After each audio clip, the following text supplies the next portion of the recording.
Welcome everyone to In Your Best Interest, an ALM First podcast, a show that will explore common depository challenges, giving you an insider's view of the latest market trends and sharing stories and insights from industry leaders.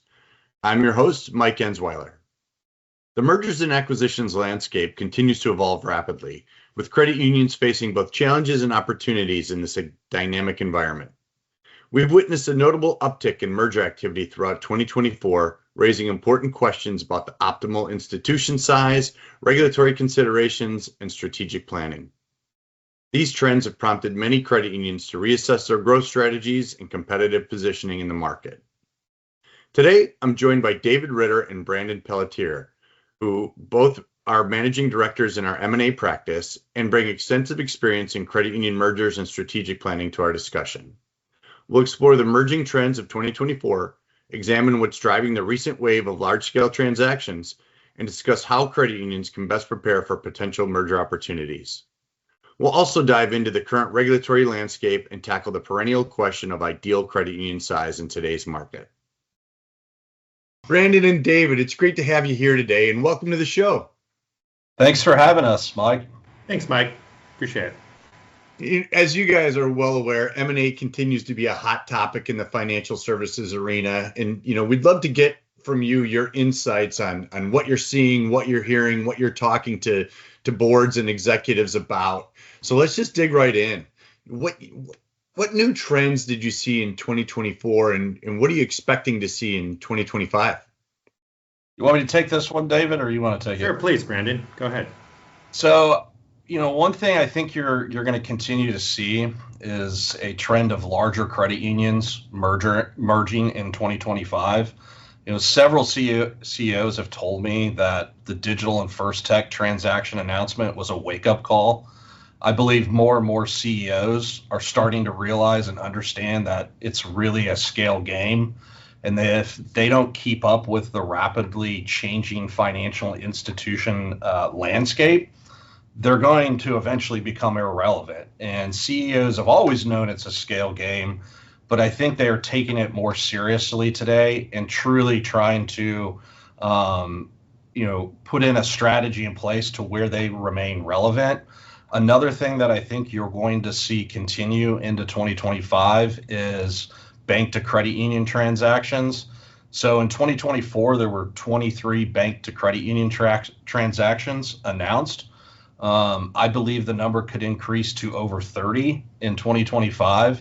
One of the things that's interesting in 2024, there was a shift in the size of banks acquired by credit unions. The average assets of banks acquired by credit unions between 2019 and 2023 was about 265 million versus 515 million in 2024. So I think this trend will continue, and the average size of banks acquired by a credit union will increase in 2025. I think the average size is going to increase because there are proven statistics that indicate that these transactions are accretive, and larger credit unions, they have the financial ability and risk tolerance to acquire a bank. And so I don't see that trend changing anytime soon. Yeah, and to add on to this, I don't want to repeat what Brandon said, so I'll try to incrementally add is we are seeing larger mergers, not just a struggling credit union with another well-to-do credit union. We're seeing two well-run organizations just thinking 1 + 1 = 12. And it's not the old, hey, a CEO is going to retire and let's do a merger. We're seeing more where two younger CEOs come together, and post-COVID, we're seeing geographic diversification. So we have a bigger back office that can help our organization, but we know our areas that we do business. So across state lines or multi-states, we have a regional president, maybe one overarching CEO. But we're seeing a lot more of those things. Low income designation is a big thing too as well. Yeah, for all the right reasons for low income designation, but also in terms of commercial lending. That's some of the only areas we get net interest margin right now is commercial lending. If you're hitting up to that 12.5% cap, that low income designation helps out a lot. We saw a credit union merger announcement last year where there was going to be a co-CEO. That's unique and new. So we're seeing more situations where folks are thinking outside of the box because credit union mergers, as Brandon says, the return is huge because there's no cash being extracted here, but it's emotional. And so there's more unique ways that people are structuring these transactions to come together, whether it's board seats, whether, like I said, that co-CEO or regional president or chief advocacy officer or something of that nature. And then I do have to repeat one thing: scale. It's a scale game. And then last but not least, it's retaining relevance and eliminating a competitor from coming into the market space. So we're seeing a lot more of those type of strategic considerations. Are you seeing, as you see these transactions, whether it's acquiring a bank, which I'd like to unpack that a little bit because Brandon mentioned they're getting larger, so I'm curious as to why that is. But are you seeing more going across state lines or into new geographic areas as well? Yeah, I would say the large number of transactions in terms of size, the largest transactions that were announced and completed in 2024, there was some distance between the headquarters. For example, you've got Virginia Credit Union, who formed a strategic partnership with Member One. Virginia Credit Union was in Richmond, and Member One was headquartered in Roanoke. There was about 2.5, 3 hours between the two headquarters. You've got Premier Members and Mary Trust, where Premier Members is in Colorado and Mary Trust is in Kansas. You've got Twin Star and Northwest Community. There was some distance between the headquarters between those two institutions. And we can't forget, the Digital and First Tech transaction coast to coast.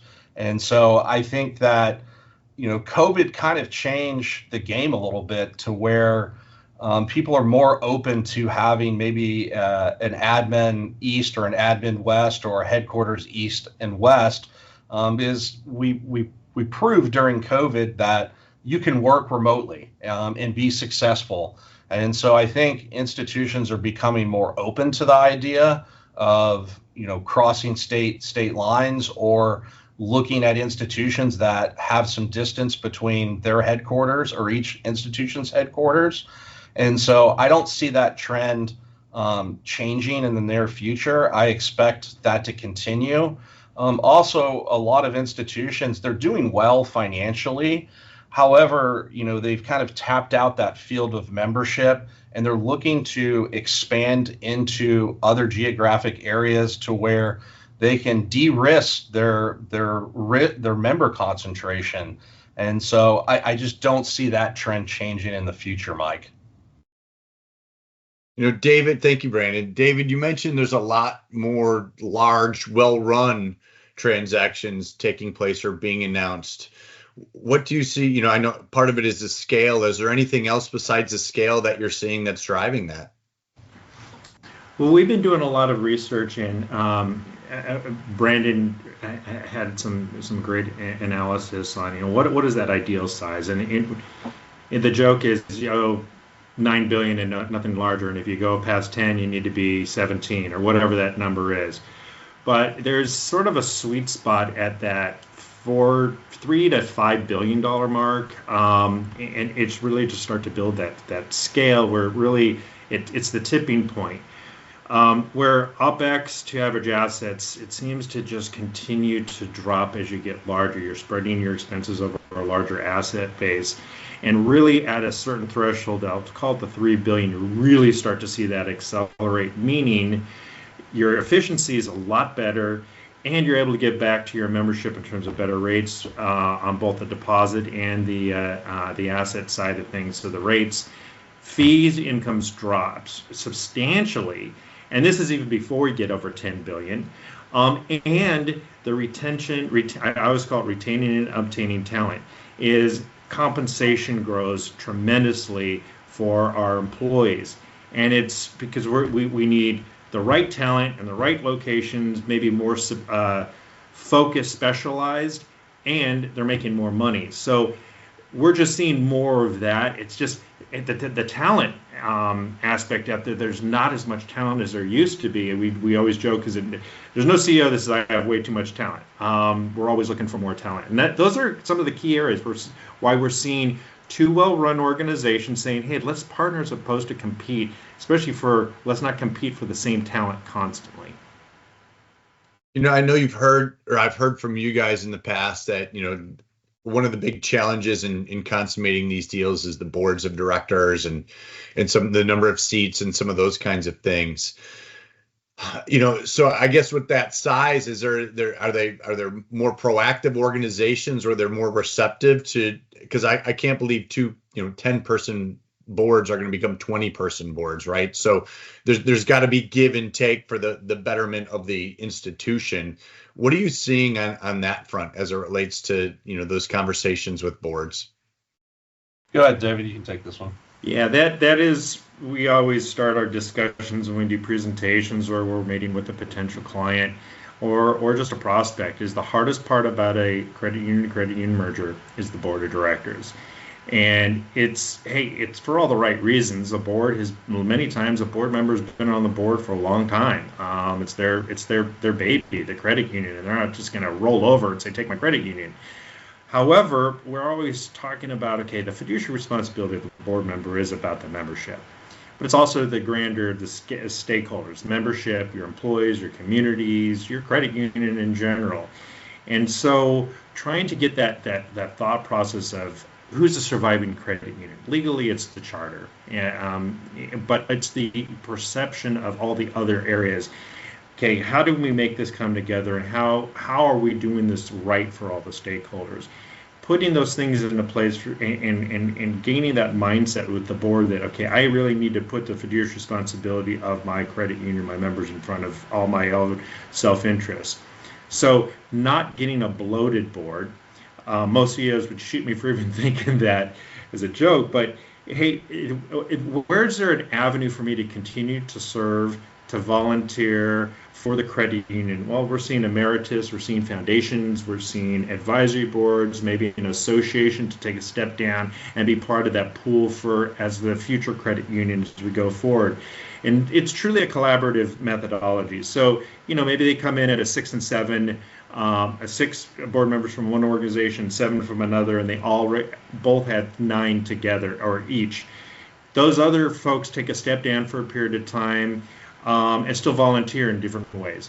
A key element, and I have to commend Brandon for this because he talks about this, is, what about community involvement? As an advisory group, we're going to put more money into the community because together that's the right thing to do this.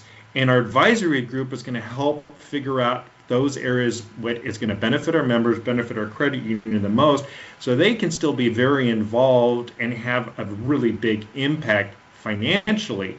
And so that's one of the many ways that we're seeing unique strategies for not bloating the board at a combined transaction. I also want to add, I think, because we get the question all the time from different institutions, how can we actively prepare for, a merger discussion? And I think, with all of the announcements that have occurred over the last 24 months, I think people are just becoming more educated on the topic of mergers in the credit union space. They're becoming more proactive, because it's no longer a matter of if, but it's when another credit union is going to approach you. And several of our clients that we've worked with, it's not necessarily they're focused on a merger or even have a merger as part of their strategy, but they understand with the changing landscape that they must actively prepare for this conversation. And so board and executive teams are putting in the work up front before there's ever a discussion at hand to establish what their negotiables are and their non-negotiables in a non-emotional setting. Because as David said, when you put pen to paper and you're in an active deal, it's human nature for a person's decisions to be driven by their emotions. And if you've done the work up front and established your negotiables and non-negotiables, you can revert to those, negotiables and non-negotiables that you've mutually agreed upon, and say, well, why has your stance changed? And so also establishing your list of negotiables, it better prepares your CEO for when the conversation occurs. Institutions that don't do this prep work, you put your CEO in a very difficult position when they're talking to another CEO about a merger if they don't know what the board's expectations and wants and needs are. Yeah, and that's a great point. I know, David, you've mentioned it should be part of the strategic planning process. And so I'm assuming that you're seeing more and more organizations, even if we don't have any plans on doing that, that we've at least had the discussion. So when we're approached, or if we want to proactively target a new market, we know what the marching orders are. That's great. And thanks for bringing that up. And for all the listeners, CEOs, be prepared. I don't care what size you are, you will get a call from another CEO. So being prepared on how to react. And what I would say is take the call. Listen. It doesn't hurt to listen. You might find your best friend. And if you don't do anything, you do participation loans together. But at least having that ability to listen, understand what someone's telling you, and having some background that your board has told you, these type of things. It's not that you're going to negotiate right away, but listen, take those calls. The biggest concern, though, is those calls that are just folks trolling. If someone is talking to you, throw out the question, hey, I would love to sit down with you. Show me what you've put together. Why us? Because really, at the end of the day, what's going to happen is if you go back to your board, there's three questions going to be brought up. Why? Why us? What about the employees? So, just listen to what they have to say. And if the other side has to do some homework, don't just let them try to troll. We do see some of those kind of credit unions out there. One thing I just want to touch on real quick, and then I want to pivot, is, Brandon, you mentioned that the size of the bank deals has basically doubled, over the last several years. Why is that? I believe it's due to a couple of factors. So there is what we kind of call no man's land in the community banking space, and you're starting to see a similar trend occur in the credit union space where the largest institutions are growing at a faster pace than the smaller institutions. So they're creating this a significant spread between the smallest and largest institutions. And I think we're getting to a point in the community banking space where the largest institutions have grown so much larger than the smaller institutions, where they don't see the benefit of merging in $1.5 billion or $2 billion community bank. It's not worth their time and headaches and resources internally to integrate that bank into their institution. And so what that's doing is there's not a lot of buyers in the community banking space for these sorts of institutions, let's just call it between 500 million and 2 billion. A lot of these institutions, they are experiencing the same issues that credit unions are. It's a scale kind of game. And they look at it as, if we're $1.5 billion, well, if we merge with somebody similar size, we're only 3 billion. We're still kind of behind the 8 ball. And so what it's doing is it's creating opportunities for credit unions to move into this space. And, credit unions are looking at it from a perspective of, a lot of the bank transactions between banks and credit unions in 2024 were driven by the fact of you're getting a land grab. You're acquiring, 6+ branches. You're moving into new areas where maybe you didn't have a membership presence, and you're able to convert those those customers into members. And I think with the larger institutions, they just have the financial ability and risk tolerance to take a chance on acquiring a bank, just because they've become so large. They've got that net worth to take the risk of, saying, it might work out, it might not work out. But more often than not, the serial acquirers in the credit union space, they've got a system in place in terms of how do we integrate these institutions into our institution, and they've been successful with it, and they've got a proven track record. So, I've got some credit union CEO friends who are either going through or having their merger discussions, as well as one that's, in the process of buying a bank. Talk to us a little bit. We've had a recent administration change. Talk to us a little bit about the regulatory environment for M&A transactions these days. Well, I mean, I don't think that even with the new administration coming in, I still think that the regulatory approval process is not going to change. It's not necessarily that the regulators are not approving deals to move forward. It's more so that they've kind of sharpened their pencils and they're taking a much deeper dive into reviewing the regulatory merger applications. And so, over the last 12 to 24 months, we've seen a significant change in the time it takes to get a deal approved. 12 to 24 months ago, you could almost guarantee that you were going to get approval within 45 to 60 days. Over the last year, we've seen that rise to 90 to 120 days. And I don't expect that timeline to get shorter. If anything, we're going to probably see that timeline extend to closer to 150 to 180 days. And that's more driven just because there's more and more mergers of size that are being announced. And there's the same amount of resources available at the regulatory bodies to approve these mergers. And one of the things that we've noticed that the regulators are really focusing in on is, what is your plan from an IT integration side of things?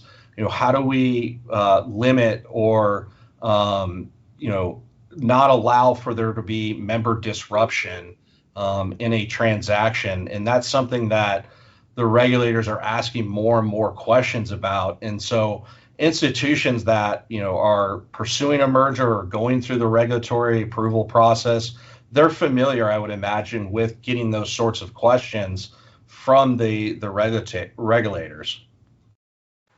Yeah, and to add on to that, if you look at the NCUA website, and that's usually the first place people look for the application process, there's about 32 line items of what the regulators, the standard application process. However, we've seen that actually balloon to a lot more questions, as Brandon said, an integration plan, which is not actually on the website, at least as far as I know of late. But there's a lot more questions, so be prepared. You're more likely to have to put together a combined ALM, the integration packet, etc. There's still the merger-related financial arrangements, which means merger-related compensation, and the regulators are going to look at that. Doesn't mean it's going to be canceled if someone, their retention bonuses, a change in control. I mean, those are all natural things to do, but they just want pure transparency, and then also to the membership. So just please, everyone, understand that the process takes longer and there's more paperwork to put together. So having the right advisor, whether it's advisor, legal, etc., to help you along with that process makes it a lot more efficient. Well, time always flies when you're having fun, and we're butting up against the clock here, gentlemen. So maybe from each of you, can I get some closing thoughts? What should the audience know that maybe we haven't touched on? I'd say just prepare. As Brandon mentioned, just have some dialogue on your annual strategic planning meetings. Put M&A as maybe 10% of your strategy. If you want to open a new branch, maybe there's a credit union that has a branch in the area that you're looking to go into, as opposed to doing something from scratch. It could be a lot less expensive.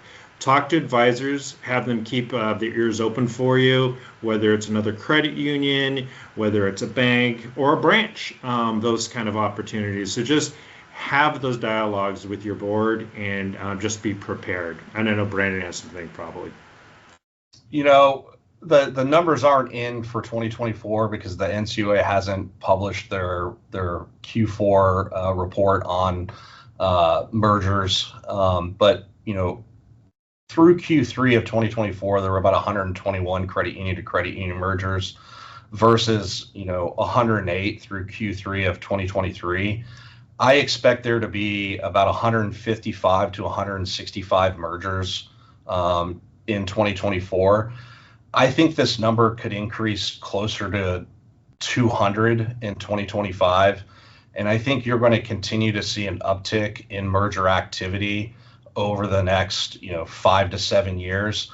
And we're forecasting by the end of 2030 that there's going to be less than 3,000 credit unions.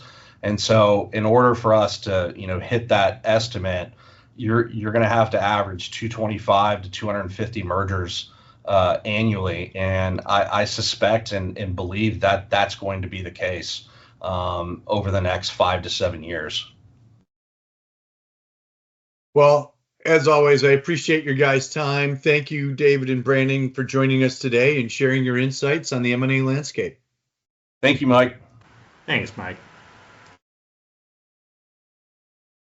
Thank you for joining us for this insightful discussion about credit union mergers and strategic growth. The two key takeaways I had from today's conversation with David and Brandon are that A, proactive preparation is crucial for successful merger discussions. Being sure you understand your non-negotiables ahead of time will save you a lot of time and consternation in the future. And that B, there's no one-size-fits-all approach to determining optimal credit union size. It's really about finding the right strategic fit for your institution and its members. As always, thank you for tuning in.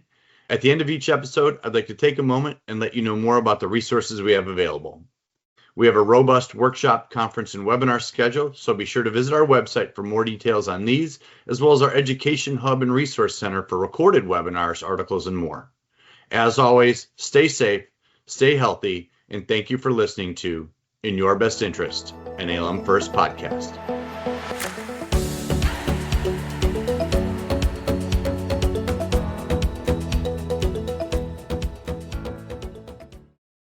The content in this podcast is provided for informational purposes and should not be relied upon as recommendations or financial planning advice. We encourage you to seek personalized advice from qualified professionals regarding all investment decisions. Current and future holdings are subject to risk, and past performance is no guarantee of future results. Podcasts should not be copied, distributed, published, or reproduced in whole or in part. Information presented herein is for discussion and illustrative purposes only and is not a recommendation or an offer or solicitation to buy or sell any securities. The views and opinions expressed by the ALM First Financial Advisor speakers are their own as of the date of the recording. Any such views are subject to change at any time based upon market or other conditions, and ALM First Financial Advisors disclaims any responsibility to update such views. These views should not be relied on as investment advice, and because investment decisions are based on numerous factors, may not be relied on as an indication of trading intent on behalf of any ALM First Financial Advisors product. Neither ALM First Financial Advisors nor the speaker can be held responsible for any direct or incidental loss incurred by applying any of the information offered. ALM First Financial Advisors is an SEC-registered investment advisor with a fiduciary duty that requires it to act in the best interest of clients and to place the interests of clients before its own. However, registration as an investment advisor does not imply any level of skill or training.